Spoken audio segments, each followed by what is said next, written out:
कुछ ना कुछ हिंदी का एक ऐसा छोटा वाक्यांश है जिसे हम अपनी डे टू डे लाइफ की कॉन्वर्सेशन में बोलते हैं, चाहे हम हिंदी में बात करें या फिर हम इंग्लिश में बात करें, लेकिन इस वाक्यांश को हम यूज करते ही करते हैं। जैसे कि वह कुछ न कुछ जानता है, वह कुछ न कुछ करना चाहता है, उसे कुछ न कुछ चाहिए, वह कुछ न कुछ बनाकर खा लेता है। तो फ्रेंड्स, ऐसे सेंटेंसेस को फॉर्म करने के लिए हमें चाहिए कुछ न कुछ की इंग्लिश, यानी कुछ न कुछ के लिए एक इंग्लिश फ्रेज होता है। तो आज इस फ्रेज से रिलेटेड हम सेंटेंस फॉर्म करना सीखेंगे।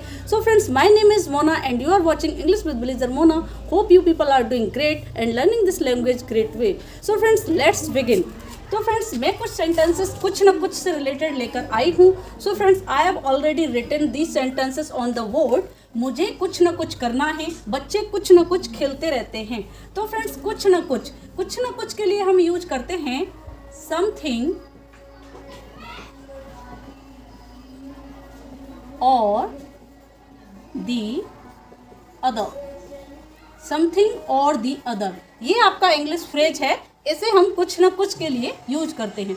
इस फ्रेज को किसी भी तरीके का जो सेंटेंस होगा वहाँ यूज किया जा सकता है, बशर्ते सेंटेंस जिस भी टेंस में है उसी टेंस में बनाना होता है।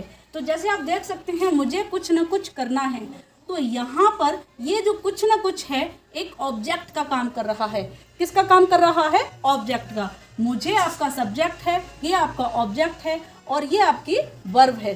तो सेंटेंस इस तरीके के जो होते हैं, करना है, जाना है, खाना है, पीना है, तो ऐसे सेंटेंसेस को हम हैज़ टू या फिर हैव टू के यूज से बनाते हैं अकॉर्डिंग टू सब्जेक्ट। तो सेंटेंस क्या होगा? आई हैव टू डू, मुझे करना है कुछ ना कुछ। अब इस फ्रेज को ऐड कर देंगे समथिंग और दी अदर। यहाँ लिख देती हूँ मैं other. I have to do something और दी अदर। इस तरीके से ये सेंटेंस फॉर्म होगा। तो अगर हैज़ टू और हैव टू के सेंटेंसेस होंगे तो वहाँ आप इसको इस तरीके से यूज कर लेंगे। नेक्स्ट सेंटेंस देखते हैं, बच्चे कुछ ना कुछ खेलते रहते हैं। तो ये सेंटेंस आपका प्रेजेंट इंडेफिनिट का है। यहाँ भी आपका कुछ ना कुछ ऑब्जेक्ट के रूप में काम कर रहा है। तो सेंटेंस कैसे बनेगा? खेलते रहते हैं।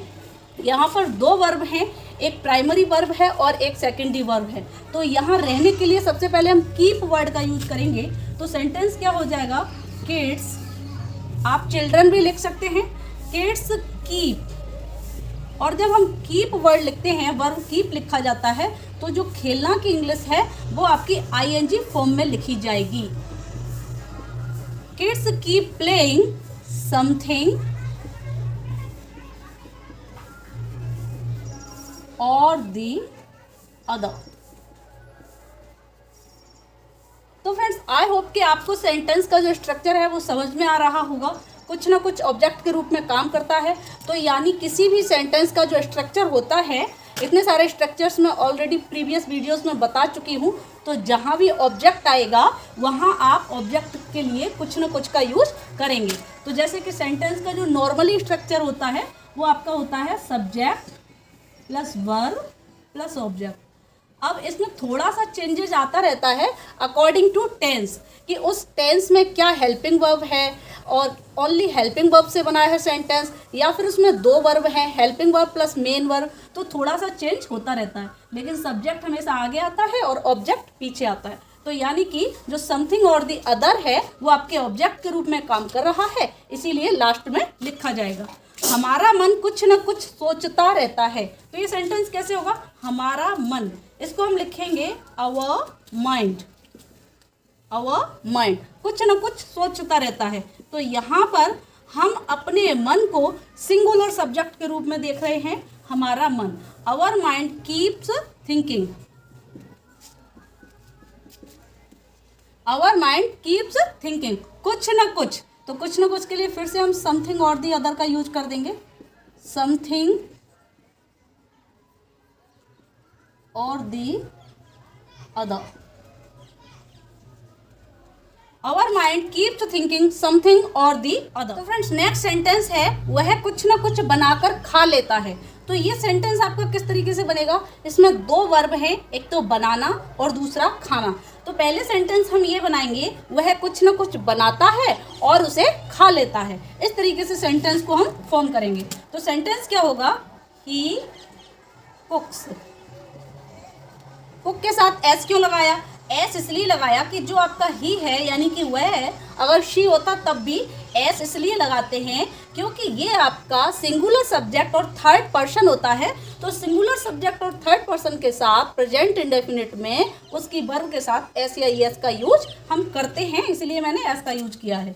ही कुक्स, अब यहाँ हम लिखेंगे समथिंग और दी अदर,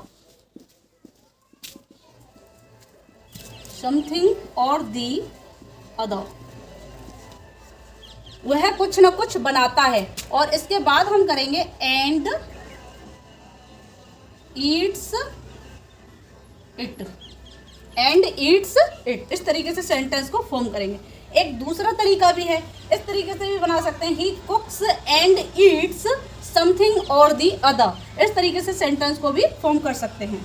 नेक्स्ट सेंटेंस है, वह हर समय कुछ न कुछ बोलता रहता है। तो ये सेंटेंस भी आपका दो वर्ब से है, एक प्राइमरी वर्ब और एक सेकेंडरी वर्ब। तो सबसे पहले रहना के लिए हम कीप का यूज करेंगे। वह लिखा हुआ है यानी कि सिंगुलर सब्जेक्ट है, थर्ड पर्सन है, तो वर्ब के साथ एस का यूज होगा।